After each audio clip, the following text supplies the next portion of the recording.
Let's start this. Hi. Hi. We're going to pour beer with you. Easy for you to say. We've kind of gotten to the where we like to have beer while we talk to each other. And look at that. Never tried it yet. And so it's kind of gotten to like a beer and book thing. Not that we don't want to support our community, because this beer is actually from Iowa City, which isn't far. I've been to this brewery before. They have really cool artwork on all of their stuff too. But it's called Juice Factory. Juice Factory by Reunion Brewery. Yeah. Wow, it looks like super good too. An orange. Look at it. It looks like orange juice. Can you see? Can you see? Yeah. Oh, you're a bartender. Look at I know. that I did a terrible pour. I was just such in a hurry. When we got together last time, how'd you like it? It's juicy. It is juicy. It is very Not much quite done pouring. It doesn't taste like it. How come yours fits all in there? Look at how much I have left. Yours so much would left. fit too if you hadn't poured such a big head on it. I like a lot of head. That's what he said. Are we really going to film this and put this on? Why wouldn't we? Hey, yeah, so. Oh, Mom, Dom. Mom, Dom. We're Scattered Vines. Didn't you know? Don't we say this every time? This is the book we chose. I think last time when we were talking about the end of our last book, we said we were going to pick a Nicholas Sparks. And I know that you had said, oh, isn't he your favorite author? He's definitely not. But when I was in my early 20s, I read almost every one of these books. She loved Nicholas Sparks, and so she easy to get got through. me to love Nicholas Sparks. He writes 3 Weeks with My Brother. Is that what it was? I think that was what it's called. That's a Oh memoir. my God, it is such a good book. Anyway, that's not what we chose to read. We chose to read one that we thought we hadn't read before. And she's seen the movie, and I've read it already. Yeah. But I don't remember. It's been so dang long that I keep reading these parts, and I'm like, oh yeah, I remember. I think I remember that. Let's get into it. I mean, I have to say that I love love this time. And I am a romantic person. I think so. But I was not looking forward to reading a romance. Yeah, I don't like romance either. I'm so glad that it's a Nicholas Sparks book, because I can read this in 2 days. It's so quick and easy to read. It's like a YA. You know, the spacing is really, you don't have very long pages. I don't have that, but the chapters aren't very long. Yeah, but you have a small book here too. And easy to read chapters. I can't speak today. So she's already over halfway through it. Yeah, I'm at the halfway point. There I am. So my thought is that this book is about a girl that's running away from something. And she's come to this town. Yes. This is a small little town. Her safe haven. That's what she was looking for. It seems like a place to start over is what she said. Yeah.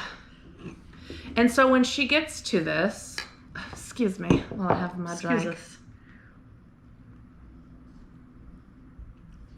Oh, yeah, that's really nice. And my little beer mustache.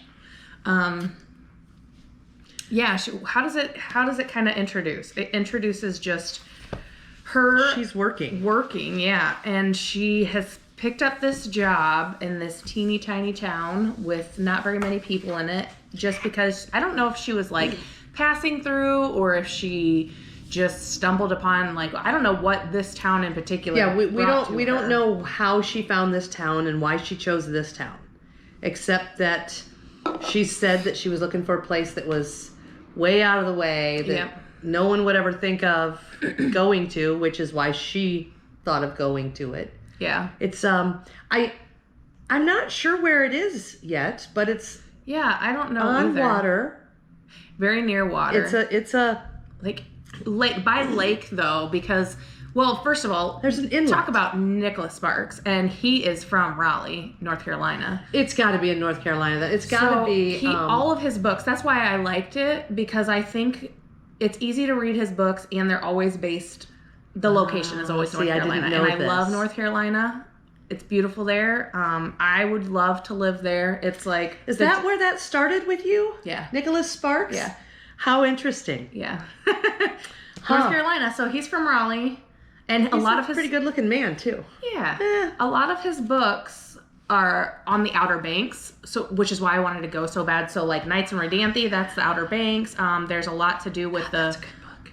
Yeah, with the lighthouses and Hatteras, Cape Hatteras, and all that stuff. So this, I'm guessing, is a small town in North Carolina. It has the inlet, the little lakes, the bay area, whatever. The place she works is, if it's not on the water, it has a view of the water, because she talks a lot about looking out the window and watching it and then seeing she the goes beauty. into the store a lot, and the store is on the lake or whatever, because the kid fish is out back. Yeah, there's a dock. Boat dock. Yeah, there's a pier where the store is, and so and that people come and get gas in their boats from the store. Yeah, it's gonna be like a bay. And so and it's like, well, from what I gather, it's the only store in town. Yeah, so this is a teeny tiny town, like really small. Everyone knows 3,000 people, maybe. Yeah.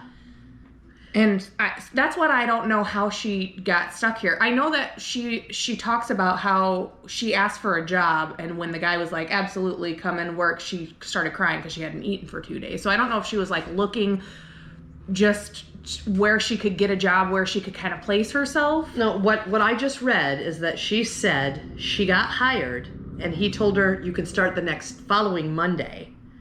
And she left and cried because she hadn't eaten for 2 days. And it was still like 2 more days before she started working. Yeah. So she was starving and very thin. And the idea, my first inclination was she was running away. Yeah, but she doesn't have a car. No, she doesn't nothing. have anything. It's to like get she away. ran away with what she had on her back. Absolutely nothing. Yeah, she had absolutely nothing. So she's running from something. And she's very skittish. She doesn't talk to anyone. She's very to herself. She's very inward. She talks about going into the store and not even wanting to look anyone in the eye. Looking down all the time and at the shelves. Mm-hmm. She has been asked out twice now by the cook where she works on a day shift. And she's just not interested in that. And she just tells everybody, I'm not interested in dating someone that I work with. Well, she keeps saying that she just moved there for a new start.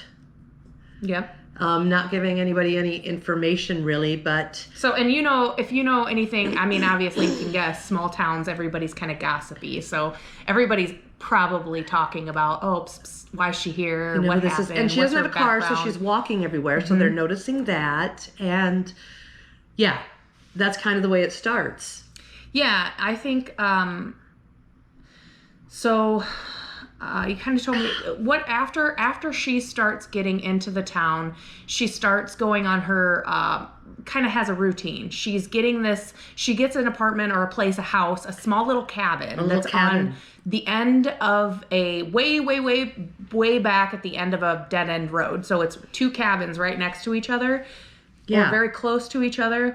And it's at the end of out in the boonies, out in the end of a long road. As far as she can get away from people. So it kind of seems like it's in the woods. There's trees, there's insects, there's, lots of noise. Very not outdoorsy. Not water next to her, but obviously where she works. And you kind of get a sense of she's walking in a good distance to go to work. A couple miles, you think, to get into town. So she's kind of like on the outskirts of town. Yeah. And so she's regularly going into town to get groceries at this store once a week. Though, are very consistently being rice and beans. Yes, oatmeal. Basic, just what you can get to survive and not spend much. She's pulling double shifts. She's saving money. There is a part where she talks about after her bills are paid, she saves half of everything she makes, and she's hiding it underneath her porch in a little crawl space, so that if she ever has to get out quickly, she has the money to do it. I thought it was in a flower pot. Is that wrong? I think she said in a crawl space, but okay, I don't remember the flower pot. But gosh, I just, trying to talk about specifics of this, all I keep thinking is, it's such a boring romance. Me, I don't even like romance. I'm not at all. But I know how Nicholas Sparks writes, so I'm just like, boom, let's get through it. I know, because in a lot of books into it, where we were talking about how you can read, when we read Prince Lestat, and Anne Rice and Stephen King both, the way that they write is you have to pay attention. So much detail. You have to write, or you have to read everything. You can't just skim through it. Where this is, I can just be like, Now, next page. Now, next page. Now, next page. It's very skimmable. So easy. And you just, I mean, you get the gist. It's not that he's a bad writer. He's a great writer, which is why I like him so much. And I've read almost everything that he's ever put out. I would say his detail is in his characters. Yes. He really puts the detail in the characters. And there's little nuances. So you don't have a great amount of detail like the other two writers do all the time. But little things have great detail. Yeah. Like the store. Yeah. It talks about just a little store and there's not much to it, but he does talk specifically about how the store owner pays attention to what the people in the town order and want and stocks the shelves specifically to accommodate them so he has what they need and what they're looking for. And so the store is kind of a mishmash of a lot of different things. Yeah. And not just groceries. If you think of a small town store, you have the tackle shop is there. You have groceries. You have some clothing. You have a grill. You have a bookstore. Mm-hmm. You have everything that you might need that you find in different places in big towns. I mean, anybody who has been to North Carolina, this is what I know from going there. Is that's just how it is. That's how it is when you're there. And so what I know from living in a small town of 5,000 people is that many businesses that have food also have books or trinkets or food that they're cooking, not just selling off the shelves. Mm-hmm. And but it's also this hospitality thing. That's exactly what it is. They just want to try to accommodate everybody that's there. Yeah. So you do get that feeling of friendliness and small town allure. Yes. And so you got the gossip, but you also got wow, this is so quaint and yeah. Nobody would bother me here. And so I do see the draw that she sees. In the town.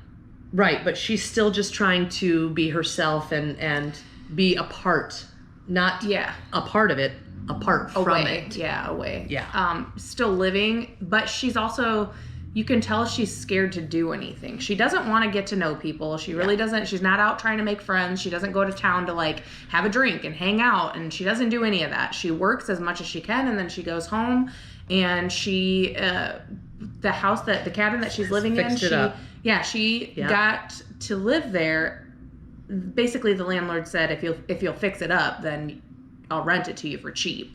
So she does puts a lot of elbow grease into the house. She paints, she fixes floorboards, whatever. Spackles holes in the wall, Yeah, all kinds of just handiwork. And it's good for her because she obviously has a lot on her mind. So she's keeping herself busy with work and being at her new place. And so minding her business. It's described as bright and cheery, her place, because she's painted it and dressed it all up, and now she suddenly got a neighbor. Yeah. She has made a friend. And not on purpose. No. The girl that comes in, the lady next door, she was just like, I'm going to be your friend now, I'm your neighbor, and now I'm going to be your friend because we live next door to each other. Yeah, we're going to have to see each other all the time. We live right next door to each other on this dead-end road with no one else, so it's you and me, sister. Yeah, she literally just said... and I don't know line for line, but she literally just said something to the effect of... Yeah, you are my friend. Yes, you are my friend. Yeah, you are. In case you were wondering, yes, we are friends. I know we didn't address this, but you're my friend. And, yes, you are. And the funny thing is that the neighbor friend seems to be a therapist. Yes. She's a grief counselor. Yes, exactly. But she said she helps people. Yeah. And knowing something of grief counseling myself... I understand what she means by that because a grief counselor just go into one. Just kind of hears you out and listens to you and helps you try to kind of figure out where your head is. Just where you stand and what you need at this point in your life. Yeah. Yes. She seems to be a really good listener. She also, I didn't really like the fact that when they were talking in that conversation, she was pushy. She's like, she was pushy. Oh, well, what do you think about this? And how do you feel? And have you met the guy at the store? Yeah. What do you feel about it? Have you seen him? Have you talked to him? Okay. When did you talk to him? Yeah. Oh, good. Oh, I'm glad that you talked to him. Do you know about his wife? And she said, what about his wife? And she said, well, you ask me, ask him. Remember? Yeah. If you seem so interested in him, then you should ask. And she was like, when did I get interested? You're the one that started this. Yes. But it seems obvious to me that she's trying to set them up. Yeah. Be a matchmaker. The funny thing is that this lady this Joe, the neighbor, lived here before and moved away because she was tired of the small town life. And now she's back.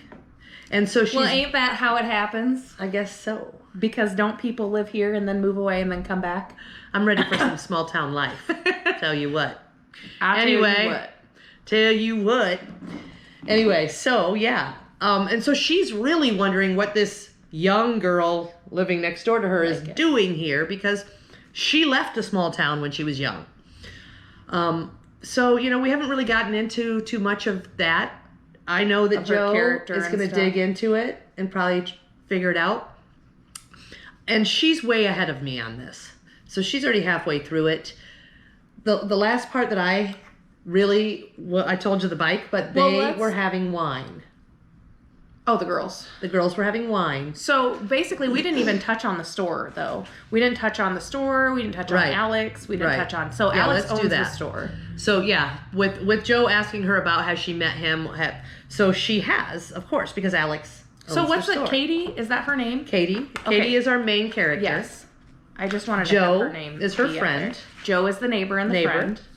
Alex owns the store. Alex owns the store. Well, Alex... He's got 2 kids. Yes. His wife passed away. The store used to belong to his father-in-law. Yeah. And he purchased it from him. Yes. And he is not from this small town. No, he was in the army before, but he didn't see combat. Yeah, he was just military. Yeah, like CID, I think is what they said. Yep, but it's like basically investigative. He was like a detective. And he thought about going into law enforcement when he got done, but then his father-in-law offered him the store, which he decided to purchase. It has a home above it. Yep. So they live he lives. and work there. Yep. And his kids are young. His daughter isn't in school yet. No, I think she's 3 or 4. She's, I think, 5. She's going to be in school next year. Oh, you're right. And the son, that's who I'm not quite sure. He is in school, but he's older. Yeah, he's 7. So they're 2 years apart. Oh, okay. I didn't get 7, but he lets him fish. I know that he said that they're 2 years apart.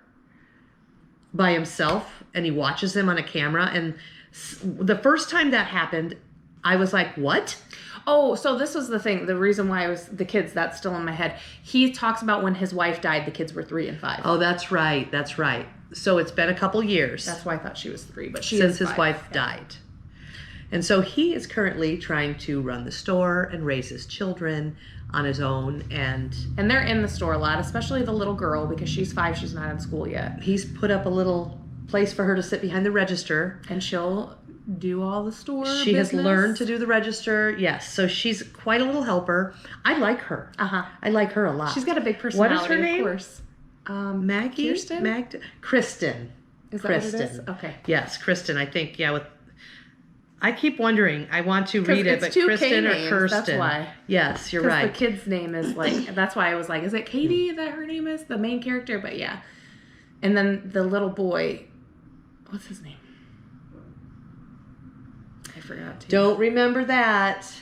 I probably have it. But we're constantly talking about it. So Joe asking Katie if she's noticed the store owner. Kristen and Josh. Kristen. And Josh. The store owner has noticed Katie.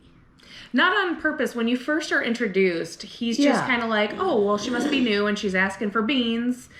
And he didn't have dried beans on the shelf, so then... He asked her what kind. And she was like, no, don't go out of your way. And, of course, so he orders 3 different kinds, and she takes them all. So he's like, well, I'm going to keep ordering those. So, of course, just like the small store owner that he is, he wants to get what his customers want so he can stock the things that are actually selling. So that's what his purpose was there. Well, then he noticed that she was actually staying. She was coming in regularly once a week, getting groceries, so she must be living here. And then he tries to get to know her a little more. But she's very standoffish, skittish. She doesn't really want to have much conversation, and he can tell she's kind of pulling back. So he has a real hard time. Yeah, but what he does notice is that she is very into his daughter. She is very sweet and patient nurturing, and motherly to her. And so he noticed that first because Kristen noticed her. Yeah, doesn't have her mom. And Kristen is like I said, the little girl, very big personality. Yes. So she straight out was like, she's like, "You're hey, my friend. Hi, I like you. We're friends." Yes. Yeah. And so that kind of helped him to notice her a little more. God. Frog. Well, this Ribbit. beer does this to me. That's why I've been drinking sour beers. This is not why we like beer. Sour beer doesn't make you... No, it's so much froggy? better because it's the wheat, all the wheat in beer. It makes me laugh.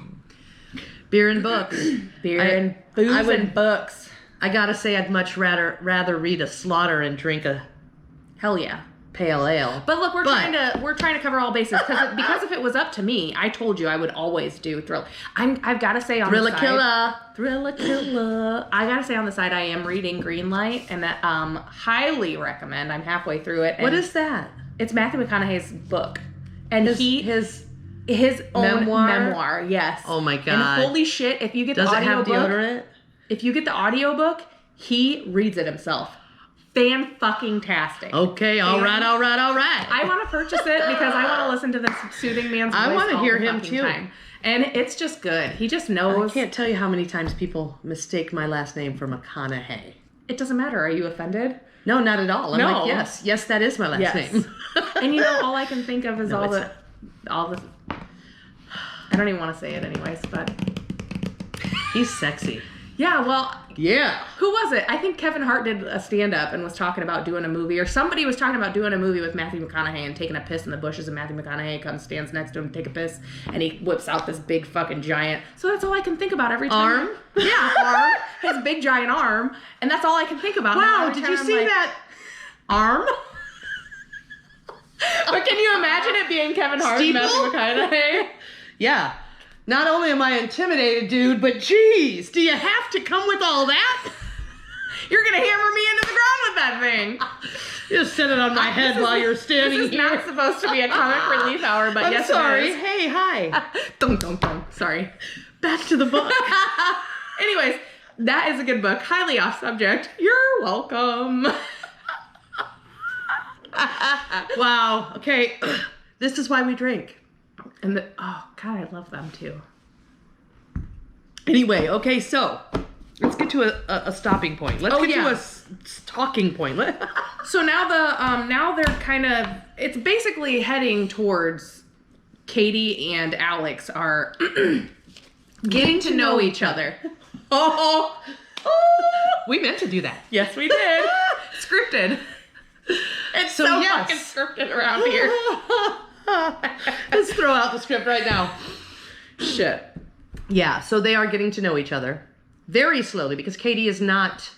Well, he's forthcoming. not either. Alex is not really. Yeah, he you're lost right. his wife. He doesn't really know that he's interested until he knows, and same with her. Right. They both kind of figure this out in their own light, where they're like, "Wait, maybe I am interested." You in are this guy. right, yeah. Maybe I am interested in this girl. So there was a part for both of them where he was like, "Oh, I just saw her a little differently," and then where she said, "I was checking him out, not on purpose," but whoa, checking him out. Yeah. And you're like, okay, all right, here we comes go. the romance. Oodie doodie. But you know, I think the first romance is really him and his wife. He loved his wife very much. And he explains his wife so well, and so yes. Katie talks about how, okay, so they go on not a date. So back up. They start talking more frequently because an incident happens at the store where Josh is out fishing. As we said, the kid, the 7-year-old, is out back fishing, and he loves to fish, so his dad just lets him, and he watches him on the monitor. He's got a monitor right by the register. Right by the register. Yep. So he can see him at all times. Well, this is right out back of the store, so he's like, you know, I've taught him safety precautions. I told him, you know, all these different things, so I'm going to let him fish. I don't want to take away one of his things that he loves to do. Right. And Katie comes in and goes up to the register, and Kristen starts talking to her and kind of getting her in conversation, and then Katie's kind of face just draws blank, and Alex looks behind him and notices on the screen that Josh is in the water. Yep. So he runs out of the store to grab Josh, and as this is happening, he gets him out of the water. Everything turns out fine, but Katie starts cuddling Kristen because Kristen's got really upset. Yep. So she's holding her, kind of swooning with Motherly, her, mothering her, and it's okay, calm down. And so that's when Alex kind of is like, okay, I see. Like, that's not something that he had before. Mm-hmm. That's not something that he expected from his daughter. And she's... to just jump in some other woman's arms, like a mother. But it seemed very natural. Yeah, but was very, very not upset at all. He was like, wow, I'm really happy that happened for her, that she's taking an interest, and they're both kind of sharing a good experience. And it wasn't like he got upset because it's, don't touch another woman like that, or, like, don't touch my child. It wasn't anything like that. It was very much like, wow, that was a very nice thing to do. Yep. And then he starts showing more interest. And so do the kids. They ask her to go to the beach with them. Was it the next day? I'm not at that part yet. Oh, I thought that happened after the bike thing. Nope. After the bike thing. Before the bike thing. There's a huge storm, and he gives her a ride home. Okay, I'm sorry. After the bike thing. That's what it was. Yes. She decides she needs to go to the store, and there's a storm coming. And she's like, oh, I have plenty of time, and walks to the store. And while she's in the store, the sky basically explodes. And the storms in this area of the United States are torrential. The rains are torrential, and big downpours. Yes. So the streets are full of water. There's no way she's going to make it home dry. Even her stuff dry. She lives on like a dirt road out in the country. Yeah. So she's basically flooded. Mm-hmm. Yeah. So he gives her a ride home. Well, it was Kristen that said, Dad, you should give her a ride home. And she was not having it. He didn't know that she didn't have any... He didn't really pay attention to her means of transportation until basically that moment. She's like, no, I walk. And he's like, wow, I noticed you walked, but how far? Have a car. What's going on? And he figures out that she's walking a substantial way to and from the store while she's buying groceries and lugging groceries back and forth. So after he gives her a ride 2 miles away from the store. Yeah, and he drops her off. And then isn't that the same time that's when he decided that Joe comes over? Yeah, so basically that, I don't know if it's that night or, it's gotta be that night. So yeah, because this all just happened for me. He gives her a ride home, and then if it's not that night, it's the next day that Joe comes over and they have a girls' night, and they're drinking wine, and they're visiting, and Katie gets a little inebriated. And she starts to tell and Joe. She, blabbers out. About her friend, though. It's not her. Right. She had a friend. Her friend had a husband that was abusive. Abusive, yes. That's the gist of it. Yeah. Kind of gets emotional and says, I had a friend once that... So Joe is a therapist, as a grief counselor, as we've already said. And so Katie kind of feels... She just kind of listened. Yeah. She kind of feels like, okay, well, I had a friend that had a relationship with a man that was abusive, and she ran away. She did everything she could to try to make him happy, and she finally realized that one day he was going to kill her.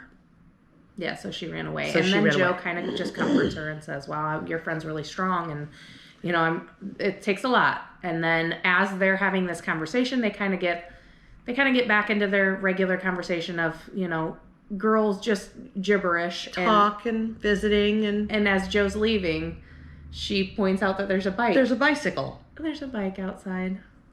By the steps of her house, yes. Or leaning against a tree or something. And, yes, and what has happened is that Alex... I didn't even really realize that there's a bike right Me there either, on the but cover. they do describe the bike as having a basket in front and a basket on either side of the back seat. That they had to added carry to groceries the bike, in. yes. Yes, and... What had happened is that Alex and his children fixed this bike up and brought it over and dropped it off at her house. For a gift. For her to have transportation. Yeah, he asked the kids, obviously first. It was something that they... Okay. He asked his kids, he said, why don't we do something nice for Katie? Mm-hmm. And this bike was his wife's bike. Mm-hmm. And it was just sitting in the garage. His wife loved her bike, but it's been sitting there, and she... actually came back to him because he just left it. Yeah. At night. So she came back to him and said, I don't want this. And he actually said, well, neither do I. So what are we going to do with it? He told a really good story. I like that little story. He was like, okay, I knew she was going to be pissed off that I just gave her something because she wouldn't let him give anything. He got fresh vegetables from the farm and gave them to her. And she was like, you didn't charge me for this. She was like, I don't need your charity. Yeah, basically. And he was like, look, this is going to go to somebody that either it's going to go to somebody that doesn't care for it at all, which is not what my wife would have wanted, or she would have wanted someone to really enjoy it the way that she really enjoyed it. Yes. And who better person to give it to than you? You don't have means of transportation. This is going to help you, and it's going to alleviate the pain that I feel while it sits in my garage because nobody loves it. And so it was an equal give and take. Yeah, that was a good part. That's where I am. That's pretty much where I have ended. That's okay. We had a good little conversation. I'm not even halfway through, but I can tell you that, well, I'm going to have to get my butt in gear because she's going to be finished with this book before the next week comes. Oh, yeah, for sure. I'm going to probably have 2 books down by the time we're talking. She'll be finished with it, so we will wrap up this book on our next talkie talk. This is kind of how I was with Lestat, though, so I wasn't that far when we talked the first time. Yeah. And I had a lot to, chew on. Can I give you anything else that makes you want to read this book? Really, though, if you've read Nicholas Sparks, his books are...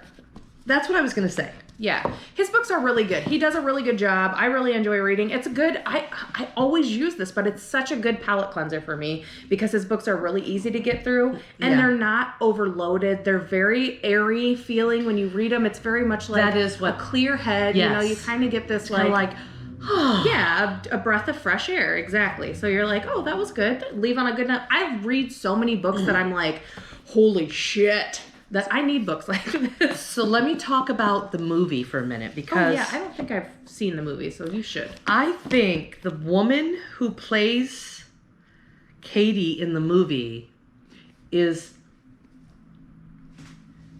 the woman that has the... Oh, no. What is her name? Swank? Hilary Swank. Shit. And the actor... I was going to look this up because I wanted to have it and I just forgot. Oh, man. The actor is a very well-known actor, too. Hilary Swank. Come on, guys. I think it is. I don't know. No, now maybe it's not. But I just feel like it is. I feel like, though... Can you look at... I have to see. You guys... We have to... In this movie... I can't just... You can't hold on to this information without letting me know. I can't read this book without thinking about the actors. Characters. Damn, I hate the characters. I hate watching a movie before I read a book. Or a series. I tried watching Nosferatu, the series. Yeah. Turned it off. See, I tried to watch it too and couldn't get into it. That's why I didn't read the book. If the book's not good, I'm not watching the movie. That's for sure. Oh, Katie Feldman is who played. Oh, okay. Well, and that's okay. That's okay. Gosh, you really messed up there. Because I sure did. It's not difference. But this is who plays Alex. Oh, he's so handsome. Oh man, he's so handsome. She's supposed to be a dark-haired, tussled. Yeah, that's not. Let's see. She's awfully sexy looking to be this character. Who played Katie? How about who played Alex in Safe Haven? Alex. You could have just IMDb'd it, huh? Oh, I forgot. Yeah, Josh Duhamel. I don't know these names. Duhamel? Duhamel? He's very handsome. He is very he's such handsome. A cutie. Yeah. He reminds me of Philip. And he sure does. And he plays a great character. He's so loving and attentive to his children in the movie, and the book seems to be that way too. Yes, the same. Yeah, he loves. And what I'm thinking his family is there's nothing more important. I feel like what I have read was half of the movie. I'm double. I'm at like 160. You're at 80. But I feel like what I've read is half the movie already. Oh yeah. That's because there's so much more detail when you have a book. Yeah. I was gonna say where I am. There's been events that have happened, but in a story time, like to say it out loud, to do a movie on it, it would be like, boom. Oh, yeah. I mean, these small little... Oh, yeah. So, Which is also how he writes. That's why it's a palate cleanser, because it is very airy, and it's kind of fluffy, and it's very much like... I'm waiting sugar-coated. I mean, that's good, though. Not in a bad way. There's obviously a ball going to drop, because that's... Yes, I'm already to the ball drop. Yeah, I'm waiting for it, and because I've seen the movie, I know what the balls are doing. They're going through puberty, yo. Why are we so much... Yes. We're so bad today. It's probably know. me. It's me. I don't know what's wrong with me. I'm sure it's her. Blame me. Not like so mother, if like you don't daughter. want to read the book, watch the movie. It'll give you a good idea of what the book's about, but I would definitely recommend reading Nicholas Sparks. Hey, if you haven't read any Nicholas Sparks, Message in a Bottle is a really good one too. Nights in Rodanthe. That's a good really one, but good. Message in a Bottle sticks with me. Message also, in a Bottle. You know what? Just 3 his Weeks books are just with great. My Brother. That memoir is so good. It's That's so good. what sticks with me and made me want to read more Nicholas Sparks. Besides her, because she's like, oh my God, this author mom. Oh my God. So I used to, like I said, in my early 20s, I really, really loved him. She I had wanted everything. to go. Yeah, I still have so many wrote. books of his, but I give his books out sometimes to people. Like I've given The Guardian out. I've given The Road out. Just because I'm like, this is a good book for you. It's so easy to read. Like it's not a hard book. It's just they're so lovely. Lots of his books have been made into movies too. So Yeah. you've The probably Notebook. seen. Yeah, that's what I was just going to say. You can't not see the. I mean, Message in a Bottle is a movie. So is Nights in Rodanthe. Yes. So is this. So if you have seen or read The Notebook, you've probably seen it. Then you know how Nicholas Sparks writes. Yeah. Love, deep felt. It's so funny that love. we get to 30 some minutes of our video and now we're just now talking about The Notebook, but I really didn't want to go there. And who doesn't love The Notebook? Right. But that's why we chose not to read that one. Yeah. Because everyone has. So yeah, here we are. Anyways, until we are done and we meet again, we are done with our little schmoozy poo talking about our Safe Haven book of Nicholas Sparks, and he is a great author. So anything that you read by him, And he's prolific, man. He's written so many books. For sure. Thanks for joining us for Beer and Books. Beer and booze and books. Booze and Cheers. books. Scattered minds. Boom.